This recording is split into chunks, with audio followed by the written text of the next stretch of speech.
Les réactions exothermiques sont des réactions qui dégagent de l'énergie sous forme de chaleur, de lumière ou d'électricité. Et les réactions exothermiques sont toujours à la fin dans les produits. Les exemples de ces réactions exothermiques sont le fonctionnement d'une pile, une équation qui va se terminer à la fin avec plus énergie et la combustion du bois, c'est aussi exothermique. Toutes les choses qui commencent par combustion, c'est toujours exothermique. Tandis que les réactions endothermiques sont des réactions qui absorbent de l'énergie sous forme de chaleur, de lumière ou d'électricité. Et ils sont toujours dans les produits, dans les équations réactives, comme par exemple la cuisson des nefs, c'est endothermique. L'électrolyse de l'acide chlorhydrique, c'est endothermique. Toutes les choses qui sont électrolyses, qui électrolyse sont toujours endothermiques. Et lorsque dans une équation on nous donne par exemple 6C plus 3H2 plus énergie, ça c'est endothermique. Toutes les choses qui caractérisent la stabilité nucléaire sont le nombre de neutrons, la taille des noyaux, la force nucléaire et la force de répulsion électrique. La radioactivité est la transformation spontanée d'un atome instable en un ou plusieurs atomes plus stables. Cette transformation dégage de l'énergie sous forme de rayons, comme des rayons alpha qui sont les rayons alpha qui sont positifs, les rayons bêta qui sont négatifs et les rayons gamma qui sont neutres, donc 0. La radioactivité est aussi un processus spontané et aléatoire car il est possible de déterminer le temps de demi-vie.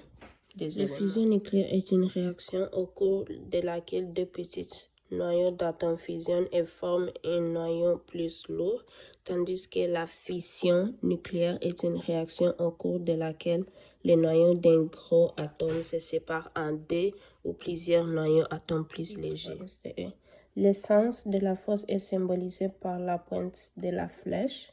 L'intensité de la force est exprimée par une longueur de la flèche et la direction de la force est représentée par un segment de droite et un angle déterminé.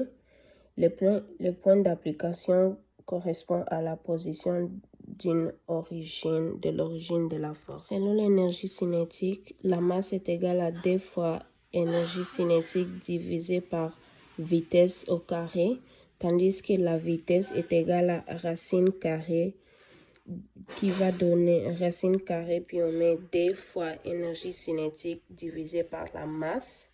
Et la masse est calculée en kilogrammes, tandis que la vitesse est calculée en mètres par seconde. Selon l'énergie potentielle, la masse qui est calculée en kilogrammes est égale à énergie potentielle sur G fois H, et la H est calculée en mètres, tandis que pour trouver les H, on va faire énergie potentielle divisée par masse fois gravitationnelle, qui va nous donner un mètre aussi. Selon la force gravitationnelle, pour trouver la masse, on va faire M est égal à Fg sur gravitationnel du Terre ou de la Lune ou de quelque chose, et on trouvera les kilogrammes. Selon la chaleur qui est le Q, M qui est calculé en grammes est égal à Q sur C fois delta T, tandis que delta T est égal à Q sur M fois C, tandis que température initiale est égale à température finale moins delta T,